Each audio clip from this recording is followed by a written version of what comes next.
অঙ্কটা কিন্তু মাস্ট আসবে পরীক্ষা, একদম 100% গ্যারান্টি। তোমাদের ষষ্ঠদের বিজ্ঞান এই দুটো অঙ্ক এখানে তুলে দিছি, একই নিয়মের অঙ্ক, মানে এক সূত্র দিয়ে অঙ্কটা আমরা করব, কিন্তু দুইটা ভিন্ন রকমের অঙ্ক দিছি। এই দুইটা থেকে যে কোনো একটা অঙ্ক তোমরা কমন পাবে পরীক্ষার মধ্যে মাস্ট, ঠিক আছে? আমরা এই অঙ্কটা করার আগে আমরা সর্বপ্রথম একটা জিনিস মনে রাখবো, যে পারমাণবিক সংখ্যা আর প্রোটন সংখ্যা একই কথা। শুধু জাস্ট মাথার মধ্যে এতটুকু ঢুকায় নাও, পারমাণবিক সংখ্যা এবং প্রোটন সংখ্যা সেম। মনে রাখার বুদ্ধি শিখিয়ে দিই যাতে ভুললে না যাও। পারমাণবিক সংখ্যাটা শুরু হয়েছে কি দিয়া? প দিয়া না? প্রোটন সংখ্যাটাও কিন্তু শব্দটা প দিয়ে শুরু হয়েছে। অনেক সময় মন থাকে না যে স্যার জানি কি বলছিল, কোনটা সমান সমান জানি কোনটা। পারমাণবিক আর প্রোটন সেম জিনিস, ঠিক আছে? একটা জিনিস মনে রাখবা। আরেকটা জিনিস মনে রাখবা, এই সূত্রটা মনে রাখবা, সেটা হচ্ছে 1 নং আমরা আগে করি। দেওয়া আছে দেখি আগে, না দেওয়া আছে কি কি দেওয়া আছে দেখো তো উদ্দীপকের মধ্যে। পারমাণবিক সংখ্যা 19, তাহলে লিখি আমরা পারমাণবিক সংখ্যা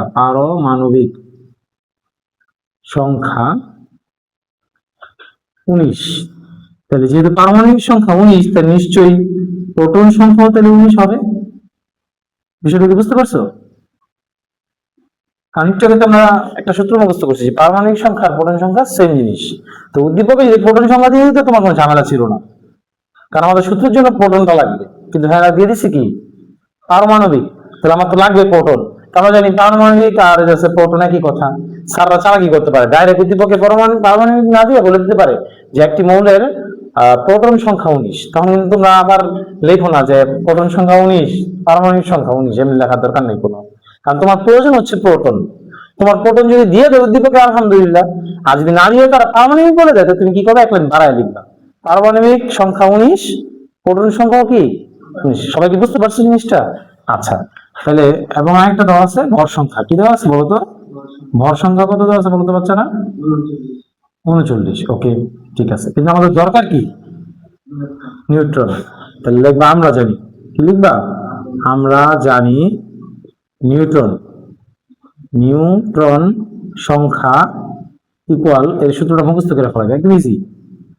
ভর সংখ্যা, হ্যাঁ গুড, ভর সংখ্যা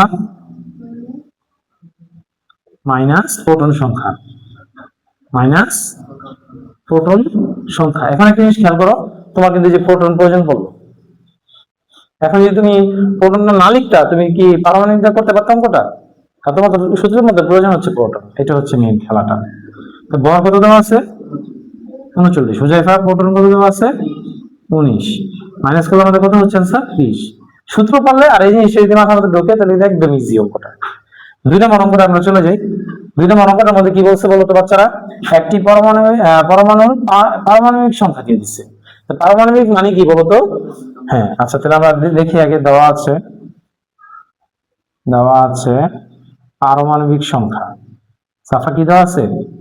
পারমাণবিক সংখ্যা কত দেওয়া আছে বলতো? 17। তাহলে সুতরাং প্রোটন সংখ্যা কত? যদি পারমাণবিক 17 আর প্রোটনও কি হবে? সেম জিনিস হবে। হ্যাঁ, আরেকটা অ্যান্সার দেওয়া আছে, সেটা কি বলতো? নিউট্রন দেওয়া আছে। কি দেওয়া আছে? কত? নিউট্রনের সংখ্যা কত দেওয়া আছে আমাদের? 18। এবার আমাদের অ্যান্সার চেয়েছে কি বলতো? আগেরবার অ্যান্সার চেয়েছিল নিউট্রন, ভর সংখ্যা দেওয়া ছিল। এবার ভর সংখ্যা দেওয়া নাই, নিউট্রন দেওয়া আছে। চাইতেছে যে ভর সংখ্যা কত। কোনো টেনশন নেই, তোমরা যে একটা সূত্র একটু আগে শিখছো না, ওই সূত্র দিয়ে অঙ্কটা করবো। দেখো লিখবা আমরা জানি। কি লিখবা? আমরা জানি। কি লিখবা সূত্রটা বলো তো একটু? নিউট্রন সংখ্যা সমান সমান কি বলতো? ভর সংখ্যা মাইনাস প্রোটন, নাকি? আচ্ছা, এ হচ্ছে আমাদের সূত্র। এখন বা এটা দিলেও হয় বা দিলেও হয়। আমাদের অ্যান্সারে কিন্তু নিউটনটা দেওয়া আছে 18। কত দেওয়া আছে বলতো বাচ্চারা?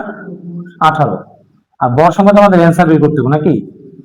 আচ্ছা ঠিক আছে, আমরা ভর সংখ্যা রাখলাম। তাহলে মাইনাসের প্রোটন মানটা কত দেওয়া আছে বলতো? 17। আমরা যার যার মান বসাই দিলাম, জাস্ট সূত্র অনুযায়ী আমরা মান বসাই দিলাম। এবার খেয়াল করো তো, 18 এটা মাইনাস, এদিকে আসলে কি হয়ে যাবে? প্লাস। ভর সংখ্যা বুঝতে পারছো? এবার আমাদের দেখো, সুতরাং আমরা লিখতে পারি না ভর সংখ্যা, আমাদের কাছে তো ভর সংখ্যা দিয়েছে না, ভর সংখ্যা সমান সমান কি বলতো, 18 আর 17 যদি যোগ করে দিই কত হবে আমাদের, 35 মানে 35। এটা হচ্ছে আমাদের ভর সংখ্যা। ক্লিয়ার হচ্ছে বিষয়টা সবার কাছে? ফার্স্ট একটু সুন্দর করে লিখে দিই। তাহলে তুমি যদি সূত্র পারো, দুটো জিনিস মাথার মধ্যে ঢুকাও, এরকম করে কিন্তু মাস্ট আসবে পরীক্ষা, একদম 100% গ্যারান্টি। যে তুমি যদি সূত্র পারো এবং যদি এই জিনিসটা মনে রাখতে পারো যে পারমাণবিক এবং প্রোটন সেম জিনিস, তাহলে কিন্তু তোমার এই অঙ্ক তোমার কাছে একদম হাতের ময়লা। সব বুঝতে পারছো না?